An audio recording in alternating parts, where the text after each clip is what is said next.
I'm Julie Pace at the White House. Earlier today, President Barack Obama laid out a series of steps that his administration will take to try to get Americans back to work. I'm joined by White House economic advisor Jared Bernstein. Now, some of the things we heard about in the president's speech today: infrastructure projects, tax breaks for small businesses. One thing we didn't hear is how much this program is going to cost. Can you illuminate any of those details for us? Sure. Many of the components of what the president talked about today are scalable programs, and we want to work with the Congress to make sure we're doing the right amount of job creation through these programs at the same time that we're not adding unnecessarily to the fiscal deficit. One of the things the president mentioned today was further investment in infrastructure, and on that we're looking at a package here at the White House that's probably in the $50 billion range. But on these other programs, I think we'll have to see how they pan out as we begin to work with Congress and bring them to fruition.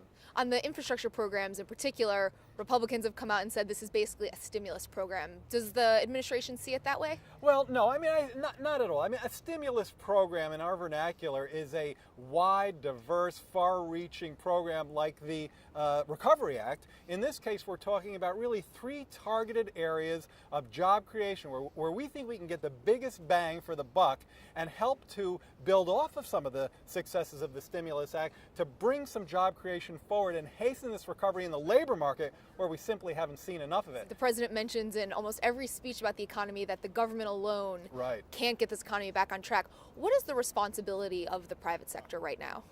Well, I think the private sector is largely going to do what it's supposed to do, which is to, based on their profit motives and their interest in selling and developing their goods and services, to come back from the sidelines as the economy picks up and to start to engage in the sort of job creation that we've really seen missing thus far. That's going to happen. It's a matter of when. Actually, if you look at the numbers of job losses, you can see that they have diminished over time, such that we were losing 700,000 jobs a month when we got here, 11,000 jobs lost in the last month. Much better, but nowhere nearly good enough. So we have to pull that private sector demand forward, help to stimulate its growth as the impact of the recession hopefully wanes. That kind of circular mechanism is exactly what we're shooting for here. I just want to talk about TARP. We actually got some good news on that.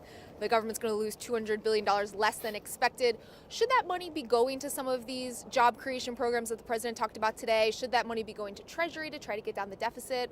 Where should we look for that money to go? I think the way the president balanced this today is exactly right. The $200 billion of TARP savings, unexpected even as of our budget last summer, should go to deficit reduction.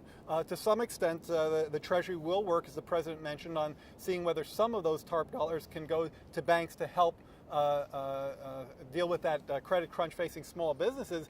But once you engage in the deficit reduction, you have the fiscal space to shift from funding banks on Wall Street to creating jobs on Main Street. And I think that kind of fiscal space that we can get from that $200 billion would be very useful for American working families. $100 billion split on this, maybe? We're certainly not settling in on any split right now. Okay, thanks very much. Sure, White House economic advisor Jared Bernstein. I'm Julie Pace for the Associated Press at the White House.